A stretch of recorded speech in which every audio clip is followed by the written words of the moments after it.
Salut YouTube, on se retrouve aujourd'hui pour une nouvelle vidéo qui va être le book haul de tous mes achats réalisés pendant le courant du mois d'avril. Et c'est un book haul énormissime, vraiment. Là, ça fait quasiment un an, je crois, que j'ai pas eu un book haul comme ça. Je savais qu'avril, ça serait mortel. Je n'ai pas sous-estimé. Donc vous savez déjà, au vu de la durée de la vidéo, combien de temps ça va durer. Moi, je ne le sais pas, mais vu les piles que j'ai autour de moi, je suis certaine que ça va être long. Vraiment, vraiment. Donc, équipez-vous pour passer un bon moment. On va voir beaucoup de livres. Voilà. Alors, d'un point de vue neuf, j'ai été plutôt raisonnable, mais c'est l'occasion qui m'a tuée. Pas tant l'occasion en mode vintage. Il y a 2-3 achats, mais c'est à la marge.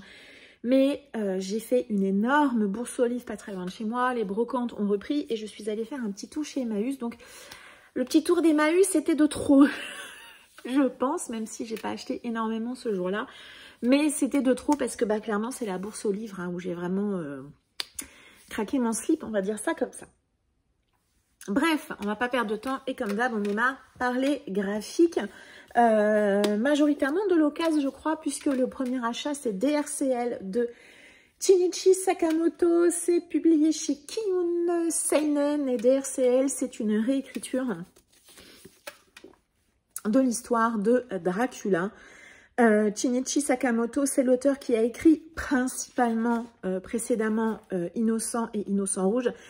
Innocent que j'aimerais bien lire d'ici la rentrée. Voilà, je vais juste vous montrer une page pour que vous voyez la qualité du dessin. Alors c'est dommage parce que on voit pas du tout la qualité de cette double planche avec le livre, mais voilà.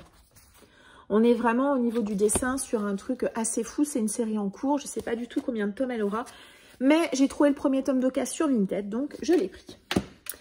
En brocante, j'ai trouvé 2 tomes de la série Cardcaptor Sakura, le tome 4 et le tome 5, c'est du studio Clamp.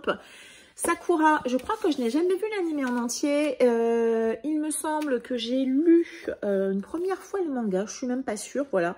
J'ai trouvé ces 2 titres en brocante, ce qui fait que là, pour terminer la série Sakura, il me manque que 3 ou 4 tomes.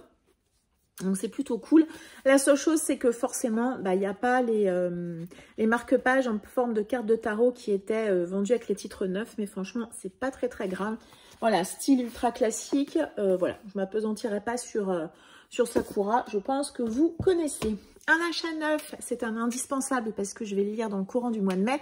C'est le tome 107 de la série One Piece de Eiichiro Oda et c'est publié chez Glénat. Je sais pas pourquoi j'ai hésité. Chez Glénat, je le prends tout de suite quand il sort parce que la couve est un peu... comment là, on est sur une couve dorée sur la première édition et je crois qu'après, on sera sur une couve classique. Voilà, One Piece, soit vous connaissez, j'ai pas besoin de faire le résumé, soit ça vous intéresse pas et donc, ce qui est le cas, vous ne connaissez pas. Je vais lire ce tome 107 en lecture commune avec Dorian courant mai. Je me suis trouvé 2 tomes, je crois que c'est les 2 derniers d'ailleurs, il me semble, oui c'est ça, les 2 derniers tomes de la série Fruits Basket de Natsuki Takaya sur Vinted, c'est publié chez Delcourt Tonkam, ce sont des tomes doubles. Là par contre c'est une série, j'ai vu la toute première adaptation animée et j'ai lu le manga déjà une fois. J'avais profité de cette réédition pour me reprendre ce titre, ça me donnera l'occasion de le relire et puis voilà, de me décider si je garde cette série finalement ou pas. J'avais bien aimé le pitch de base qui est l'histoire d'une jeune femme qui se retrouve du jour au lendemain sans rien et qui va être un peu adoptée par une famille. Et la particularité de cette famille, c'est que dès qu'il touche quelqu'un, si je me rappelle bien, du sexe opposé, il se transforme en animal du zodiaque chinois. Voilà, donc on est effectivement sur une série un peu de romance puisque dans cette famille là où elle va habiter, il y a 2 frères, 2 caractères assez différents, mais pas que, puisqu'on a aussi pas mal d'histoires autour de cette famille et puis bien de cette fameuse malédiction. Également sur Vinted, je me suis trouvé 2 tomes de la série Boko Stratège. C'est 2 Kenichi Sakemi, Sentaro Kubota et Hideki Mori au dessin. C'est publié chez Vega Dupuis. C'est une série qui a été déjà parue il y a quelques années sous le titre uniquement Stratège. Et c'est une série assez ancienne, vous allez voir au vu du dessin. On est ici sur une série qui va parler de samouraï. Voilà, et bon, j'ai eu la chance de trouver les tomes 2 et 3. Je pense qu'à mon avis, pour le reste, il faudra que je me les procure neufs. Je ne sais plus en combien sera complète cette série. Déjà, trouver les 2 tomes, j'étais assez agréablement surprise, on va dire. Il me semble que là, c'est un achat neuf que je me suis fait parce qu'il a fallu que je fasse une commande de livres pour ma fille et j'ai complété du coup avec les Batman et les Tortues Ninja, pardon, venant sur l'Hudson. C'est le deuxième tome, entre guillemets, de ce crossover entre Batman et les Tortues Ninja. C'est publié comme d'hab chez Urban Nomad. J'adore le style graphique, extrêmement tramé, tout ça. Le troisième tome, on va dire, de ce crossover, même si ce sont des récits un peu indépendants, paraîtra lors de la prochaine vague Urban Nomad qui sera fin août, je crois. Je me suis pris également un titre que je vais lire, je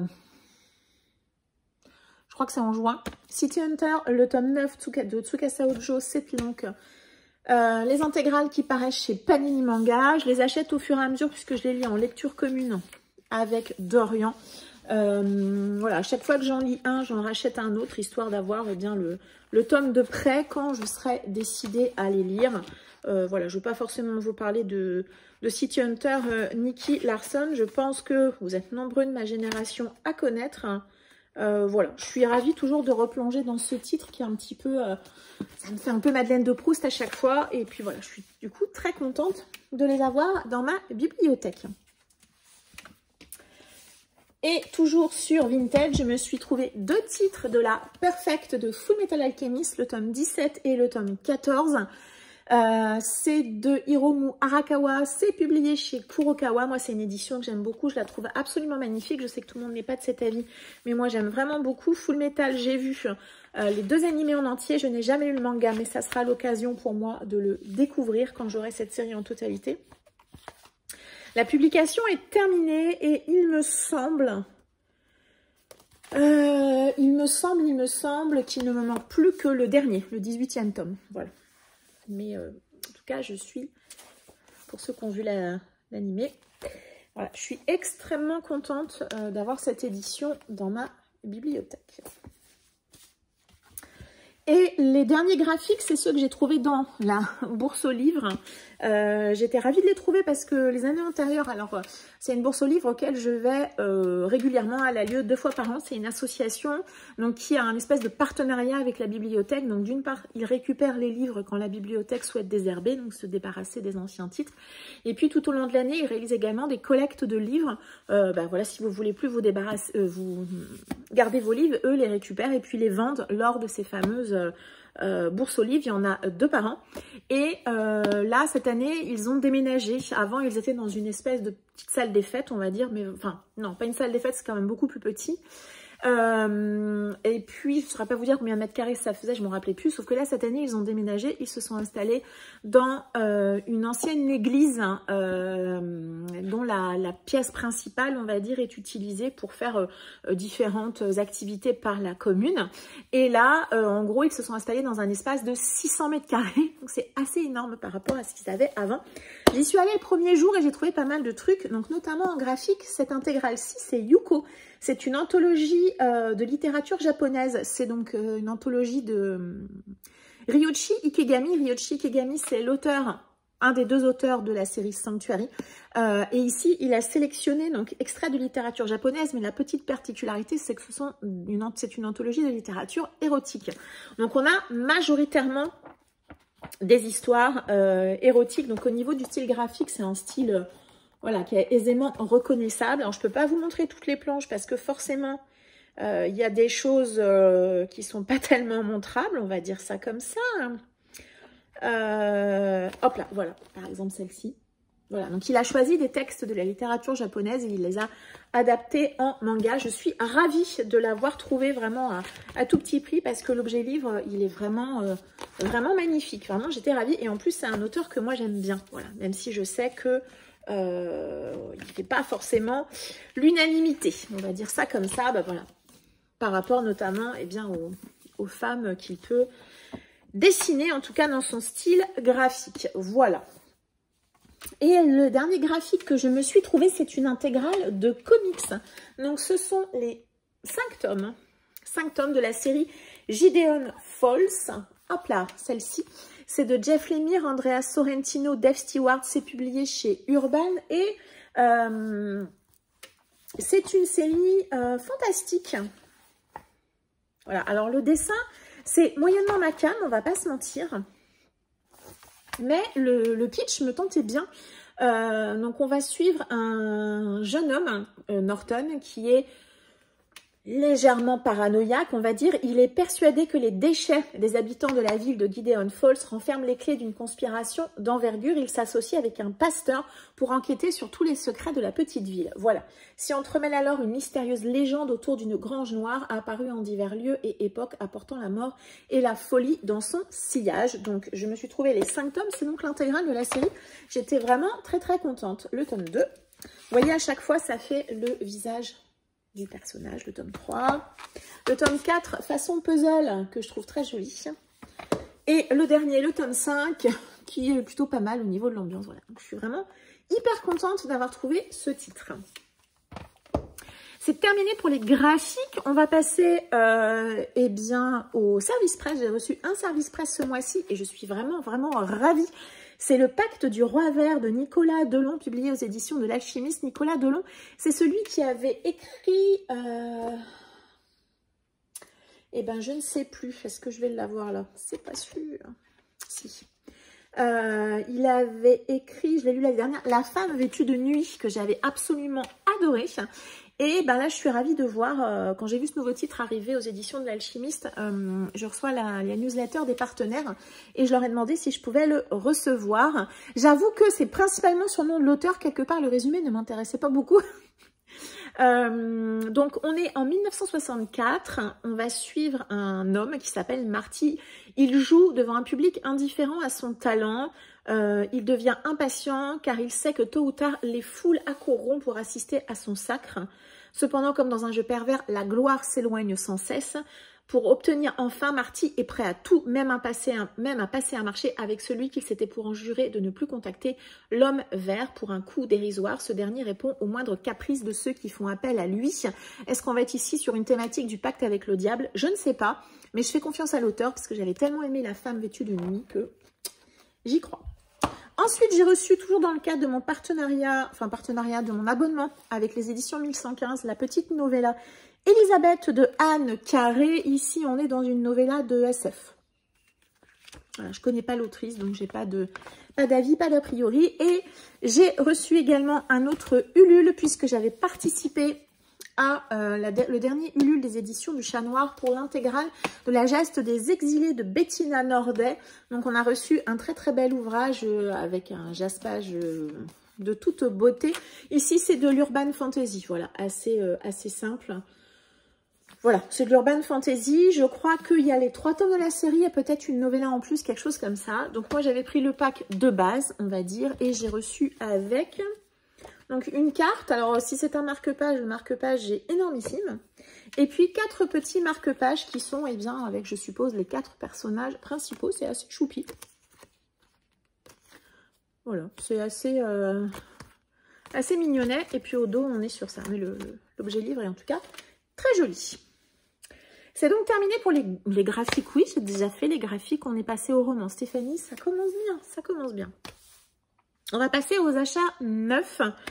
Il y a très peu d'achats neufs. Donc franchement, au niveau des achats neufs, je me suis plutôt bien tenue, on va dire, dans ces l'occasion qui m'a tuée. Au niveau des achats neufs, j'ai pas acheté tant de choses que ça. Je me suis acheté le tome 2 de Wayward Pines, Rébellion de Blake Crouch, publié chez Galmeister Collection Totem.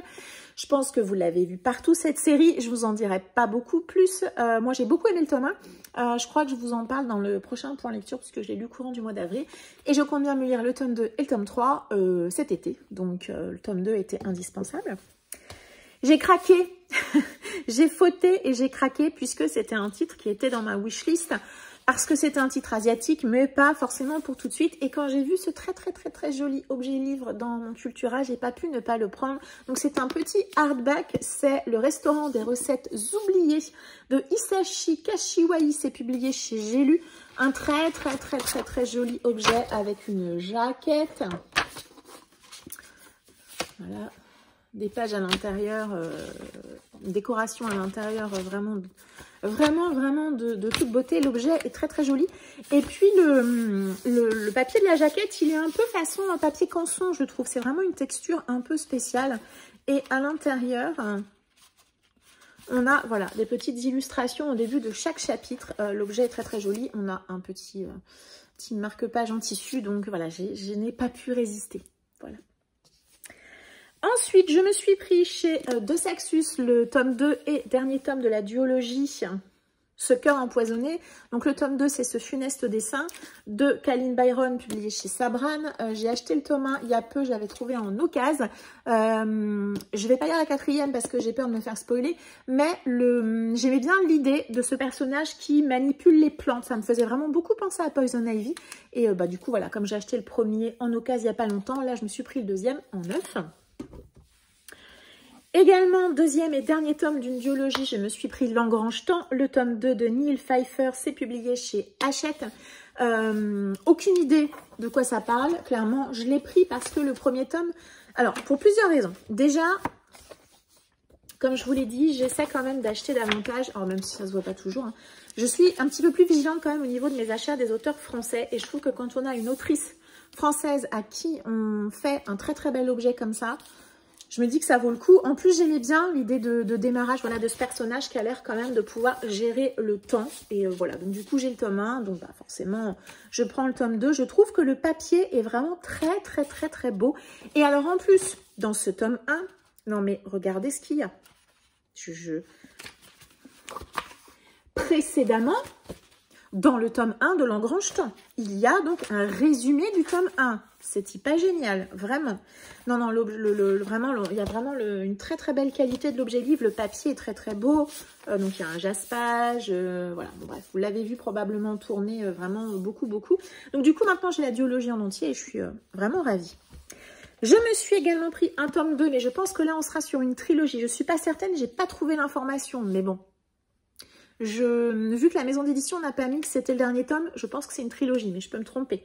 Donc c'est le tome 2 de la série Light Lark, c'est Night Bane de Alex Aster, et là on est chez Lumen.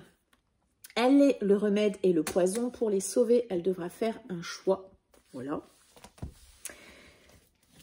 Et chez Sabran, je me suis également pris le premier tome de la nouvelle série de Chloé Gong, Désir immortel. Ici, je crois qu'on est sur une réécriture. Je ne sais plus, mais je crois que c'est aussi une réécriture, mais plus historique cette fois-ci. Je ne sais plus du tout de quel duo, mais il me semble que c'est Antoine et Cléopâtre. Je suis bête, c'est écrit derrière, il me semblait bien que c'était ça. Donc c'est une réécriture de l'histoire d'amour, entre guillemets, entre Antoine et Cléopâtre. Et ici, ce qui me plaisait bien, indépendamment du fait que... elle a l'air de placer quand même majoritairement ces histoires dans des ambiances un peu asiatiques, c'est qu'on est à nouveau dans une histoire d'arène, de concours, de personnages qui vont se combattre, etc. Et moi, c'est un pitch que malgré tout, j'aime bien, même si c'est devenu assez classique.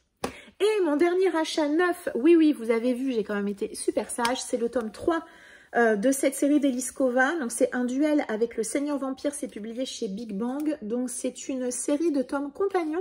Et le tome 3, c'est un tome avec un vampire. Donc on est quand même d'accord que je ne pouvais pas passer à côté, sachant que j'ai quand même les deux premiers. Voilà, on a un jaspage très très joli, mais j'avoue que c'est surtout le côté vampire qui m'a tenté. Alors je prends un risque parce que je sais que il faut déjà arriver au tome 3 pour lire celui avec le vampire. Et je sais que les deux premiers tomes, on est vraiment clairement majoritairement sur des histoires d'amour. Donc c'est vrai que je prends quand même un sacré risque. On verra bien, on verra bien, on verra bien. Je me dis, sinon tant pis, je les revendrai et puis c'est tout. Mais voilà, un truc avec les vampires, je pouvais pas trop résister comme. Et là, vous vous dites, franchement, si ça s'était arrêté là, on était quand même, on était bien. Franchement, on était vraiment, vraiment bien. Comme je vous le disais, ça ne s'est pas arrêté là, puisque livres d'occasion, tout ça, brocante, Emmaüs, bourse aux livres, c'était l'enfer. On est parti. Je ne vais pas forcément faire les résumés de tous les livres, mais je vais vous les présenter assez rapidement pour que ça ne dure pas non plus 3000 ans. J'avais le tome 2, et j'ai trouvé le tome 3. Celui-là, je l'ai trouvé sur Vinted, dans Wayward Pines. Donc, c'est Destruction de Blake Crouch, toujours Totem Gelmester. Je compte le lire cet été, donc voilà, je l'ai trouvé à petit prix. Je l'ai pris, c'est quand même assez logique. Lors de mes pérégrinations, j'ai trouvé 3 titres de Stephen King. C'est des éditions un petit peu anciennes, mais c'est pas très grave parce que c'est quand même pas toujours courant de trouver, en tout cas par chez moi, des romans de Stephen King dont les livres ne sont pas défoncés. Donc je me suis trouvé Brume. Brume de mémoire, je crois que c'est le tout premier, moi, que j'ai lu de l'auteur. Donc, c'est un recueil de nouvelles avec notamment, majoritairement, la nouvelle Brume, forcément. Et le recueil Minuit 4, je suis super contente de l'avoir trouvé, celui-ci aussi. Et je me suis trouvé un tout petit titre, c'est celui-ci, La petite fille qui aimait Tom Gordon. Il y a une couve avec un être humain, j'allais dire. Je ne suis pas particulièrement fan de ce genre de couverture. Mais franchement, je crois que je l'ai payé 1,50 €, donc je ne vais pas pinailler sur la couverture. Ensuite, j'ai trouvé 2 titres d'un auteur que j'ai redécouvert il y a peu et que je prends plaisir à découvrir et dont j'aime plutôt pas mal la plume, finalement. C'est 2 titres de Serge Boussolo. Donc d'abord, Dortoir interdit. Alors celui-ci, c'est un tome 1 d'une série. Je ne sais pas si ce sont des tomes compagnons ou pas parce que j'ai cru voir que les derniers tomes n'étaient parus qu'en numérique. C'est la série Agence 13. Je crois que c'est ça. Agence 13, les paradis inhabitables. Donc, je ne sais pas si ce sont des tomes compagnons ou pas, mais j'avoue que la couverture me plaisait beaucoup. Donc, Dortoir interdit. Et une vieille édition. Cauchemar à louer. On est vraiment sur un très vieux livre. Je ne les prends pas toujours, mais celui-ci, je l'ai pris parce que, bon, il est un peu jauni. Mais pour le reste, voilà. Pour le reste, franchement, il n'y a pas de souci. Et je trouve que le livre, l'objet livre, enfin, la couve est vraiment très sympa.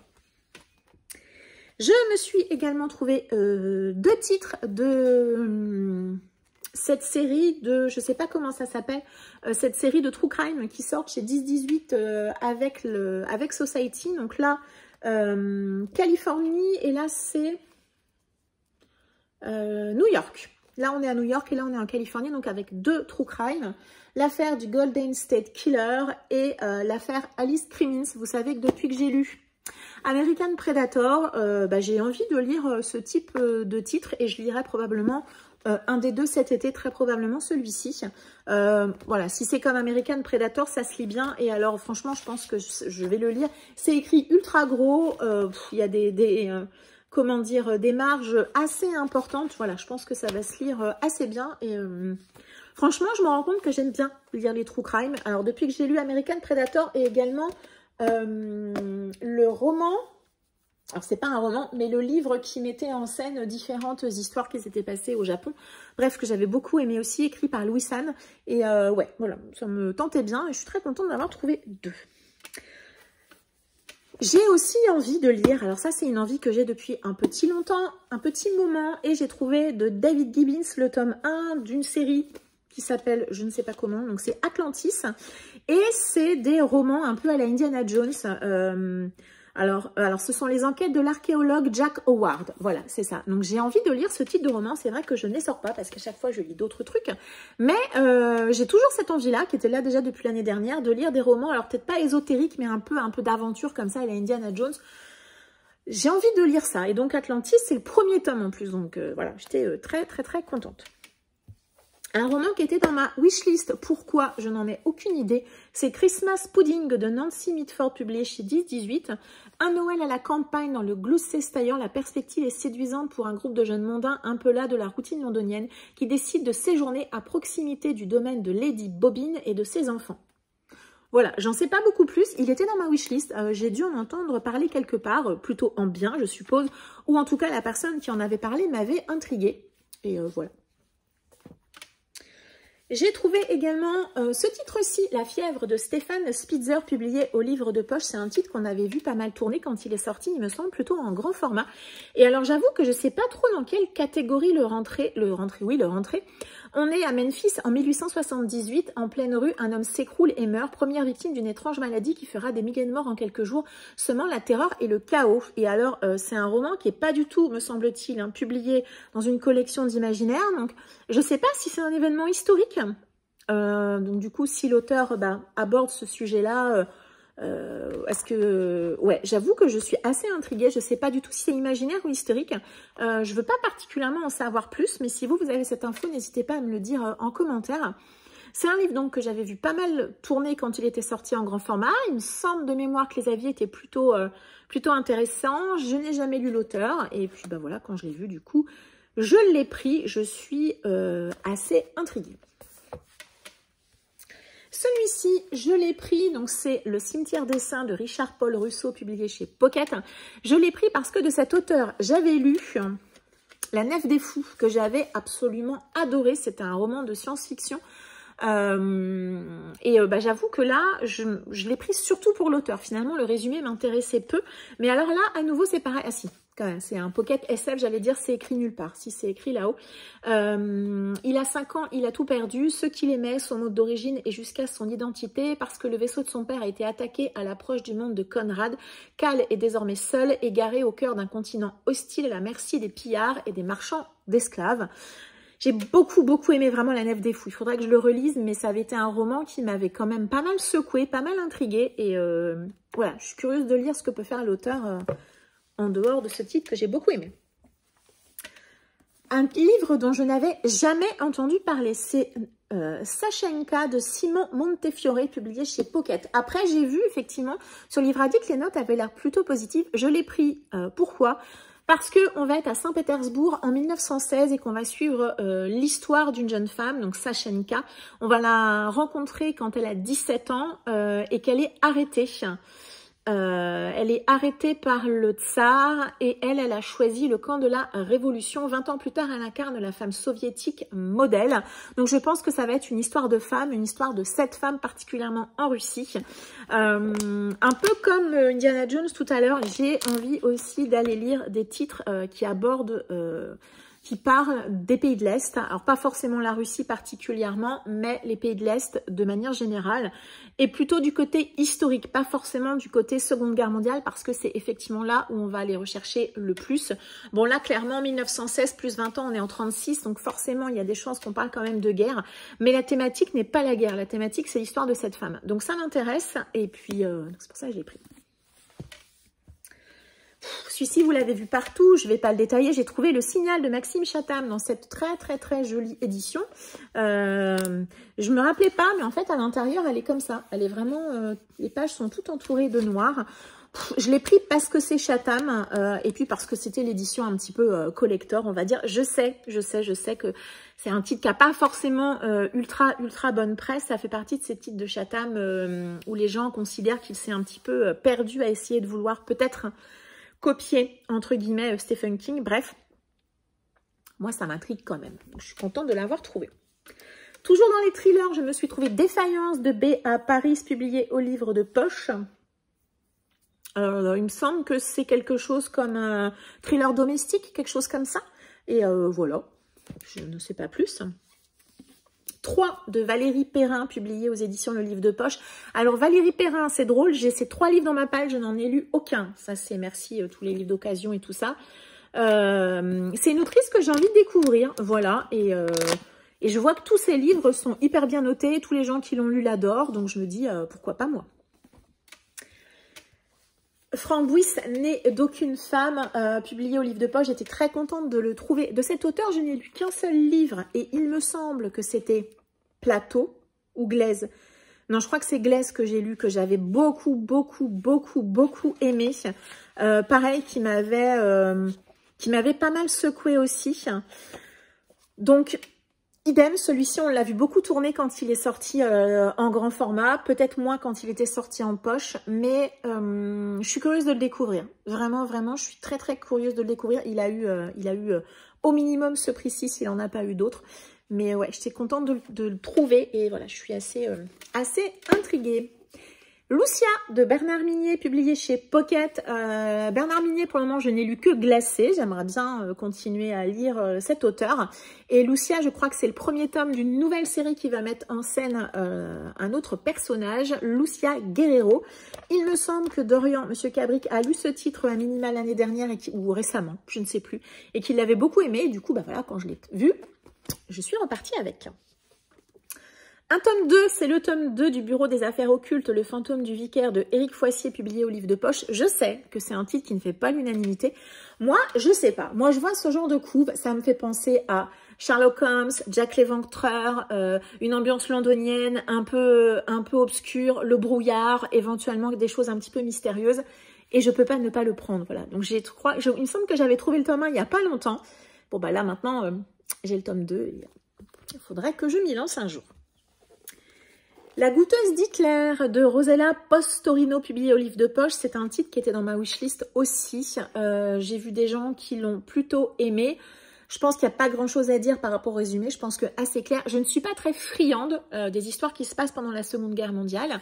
Mais parfois, ça peut tout de même m'intéresser quand ça peut être abordé d'une manière un petit peu différente que celle des camps de concentration que j'ai quand même pas mal lu à une époque. Donc j'avoue que je suis intéressée de découvrir la guerre d'une manière un petit peu différente, sans atténuer le côté camp de concentration qui s'est passé, mais également aborder d'autres sujets. Je trouve que c'est également intéressant. Bref, je suis très contente de l'avoir trouvé. Une autrice que j'aime beaucoup, c'est Liane Moriarty. J'ai trouvé 7 et Match, publié au livre de poche. Comme beaucoup, j'avais adoré Petit Secret, Grand Mensonge, qui avait été un très joli coup de cœur. J'avais lu également Le Secret du Mari, qui était pas mal, qui était plutôt pas mal. Je n'ai rien lu de cette autrice depuis, mais j'ai plutôt confiance. Et n'est-elle pas estivale, cette couverture? Franchement. Je suis en train de faire des piles devant moi. C'est miraculeux si ça tombe pas. Taux de Poul Anderson, publié chez Pocket. De la SF. Il me semble que c'est un classique de la SF française. On est au 23e siècle. 50 astronautes partent pour un impressionnant voyage, rejoindre l'étoile Beta Virginis à 32 années-lumière de la Terre. Ils s'apprêtent à effectuer la plus audacieuse des missions, coloniser une nouvelle planète. Voilà, finalement une thématique de SF assez classique. Un auteur que j'ai envie de découvrir, ce n'est pas forcément le titre que j'ai envie de découvrir que j'ai trouvé, mais voilà, du coup j'ai trouvé État d'urgence de Michael Crichton, publié chez Pocket. C'est une vieille édition, hein, le livre il est un petit peu jauni, mais ça, moi ça me dérange pas ça. Michael Crichton, c'est un auteur que j'ai envie de lire, et ici on va assez classique, hein, on va être sur quelque chose qui va aborder probablement l'écologie et puis le fait qu'il y a des êtres humains qui essaie de modifier les règles de la nature, on va dire, à des fins probablement économiques. Ouais, voilà, c'est vraiment un auteur que j'ai envie de découvrir. Alors, clairement, j'aimerais le découvrir avec Jurassic Park. Mais, voilà, j'ai trouvé État d'urgence et je l'ai pris parce que, même si ce sont des briquettes, je suis assez convaincue que ça doit être des Page Turner. Et c'est un auteur que j'ai envie de découvrir. Est-ce que j'ai besoin de dire pourquoi j'ai acheté ce livre ? Lisa Si, La mémoire du thé, publié chez J'ai lu. Je l'ai pris parce que Lisa Si, qui est quand même une autrice extrêmement populaire, et bien évidemment La mémoire du thé. Donc on est en Chine dans les années 1990 et voilà, vous savez que j'ai énormément de mal à résister à des titres qui sont dans des ambiances asiatiques, surtout quand c'est écrit par une autrice comme Lisa Si, quand même une autrice très très très reconnue. Je trouve la couve plutôt réussie aussi, donc voilà, je suis très contente. Mon seul achat Vinted en livre a été pour une série intégrale. C'est vrai que c'est une série que je cherchais depuis un moment et je l'ai vraiment trouvée à tout petit prix. Donc c'est pour ça que je l'ai pris. Je me suis trouvé les 4 tomes de la série Red Queen de Victoria Aveyard, publiée au livre de poche. Donc tout d'abord Red Queen, ensuite c'est Glass Sword, ensuite je suis en train de tout faire tomber, King's Cage, et le 4e c'est War Storm. Et alors je me les suis cherchés parce que j'ai acheté les 2 premiers tomes de sa série suivante, enfin en tout cas plus récente, publiée en France, qui est L'âme brisée, publiée chez De Saxus. Mais déjà cette série n'est pas terminée et j'aimerais d'abord me lire celle-ci, Red Queen. Alors vous allez me dire, t'es bien mignonne, mais t'aurais dû l'acheter et la lire avant d'acheter les livres de chez De Saxus. Je montre parce qu'ils sont là-bas dans ma bibliothèque. Oui, c'est vrai, mais on n'est pas toujours logique quand on est lecteur. Je ne suis pas logique du tout. En plus, c'est vrai que je ne les trouvais pas facilement, donc je suis ravie. Maintenant, la question est, quand est-ce que tu vas les lire? Ah, ça, c'est une autre question. Et alors, ce qui est assez sympa, c'est que la personne à qui je les ai achetés, elle m'a envoyé ça qui était avec. Donc, je pense que c'est, je ne sais plus comment ça s'appelle, mais c'est ce que font les gens sur TikTok et sur Instagram avec notamment, du coup, pour refléter l'ambiance. De la saga, et je trouve ça assez sympa, assez joli. C'est les petites découvertes de l'occasion et c'est plutôt chouette. Donc je suis hyper contente de l'avoir trouvé parce que ça fait partie de ces séries qui m'intriguent vraiment depuis très années, depuis de très longues années plutôt. Donc voilà. Et on va terminer par 2 livres qui sont pas des grands formats, mais voilà. Un titre que j'ai déjà lu. C'est Le Passeur de Lois Lowry. Donc moi j'ai la version publiée chez Medium Poche. Donc je l'avais dans une vieille édition moche quand je l'ai lu il y a vraiment très longtemps. Je m'en étais débarrassée, je crois que je l'avais mis en boîte à livres d'ailleurs, hein, une vieille édition de l'école des loisirs. J'avais bien aimé cette lecture mais sans plus. Ensuite j'avais vu le film que j'avais adoré et je pense que tout d'un coup, j'avais peut-être mieux appréhendé certaines choses et j'ai vraiment envie de le relire en connaissant l'histoire, en connaissant l'importance de ce qui est véhiculé dans ce titre. Et ouais, je suis très très contente de l'avoir retrouvé dans cette très jolie édition en plus. Je trouve que rien que sur la couve, tout est dit, et surtout dans ces temps actuels un petit peu troublés. Je pense que se rappeler de la mémoire, c'est important. Bref, j'avais adoré Le Passeur et je suis très contente de le voir revenir dans ma bibliothèque et je le relirai donc. Et un dernier titre qui était dans ma wishlist depuis une éternité. Alors, c'est un risque parce que c'est un thriller ado. Et c'est pas ce que je dis généralement, les thrillers en ado, je les lis pas parce que je suis pas la cible. Voilà, tout simplement, je n'y trouve pas mon compte. Mais celui-ci, je l'avais vu passer chez 2-3 lecteurs et franchement, ce qu'ils en avaient dit m'avait plutôt intriguée. Donc, c'est Peur Express de Joe Witek. C'est publié chez Actes Sud Junior. Je ne sais même pas si cette collection existe encore. Et ici, on va être sur un train qui est bloqué sur un viaduc en pleine tempête de neige dans une nuit profonde. 6 jeunes passagers sans lien apparent entre eux sont la proie de phénomènes étranges. Accès de violence, vision fantomatique, voix de revenants et rituels sataniques. Donc, on est sur un huis clos dans un train un jour de neige. Voilà, on va s'arrêter à ça. J'en sais pas beaucoup plus, mais c'est vraiment la personne qui en avait parlé m'avait vraiment intriguée. Et voilà, parce que clairement, les thrillers ados, généralement, c'est pas trop ma came. Mais voilà, je suis ravie de l'avoir trouvé. Et donc, ce book haul est maintenant terminé. Donc, pour toute la partie occasion, vous avez vu que j'ai essayé d'aller assez vite. On est quand même à 36 minutes. Il y a beaucoup de livres dans ce book haul. Tous ces livres, ça m'a fait très plaisir de les acheter, on va pas se mentir, hein, quand même. Bon, maintenant, il faut juste que je trouve où les mettre. Mais ça devrait aller quand même. Bref, je vous remercie de m'avoir suivi jusqu'ici si vous êtes arrivé jusqu'au bout. N'hésitez pas à m'indiquer en commentaire si vous avez lu certains des livres qui font partie de ce book haul, si vous les avez aimés, si vous me les recommandez. Je vous remercie beaucoup toujours d'être présent et de me laisser toujours plein de commentaires et tout ça. Je vous en remercie vraiment grandement, les fidèles, je vous vois. Grand merci à vous. Je vous souhaite une très agréable journée et je vous dis à très bientôt. Ciao.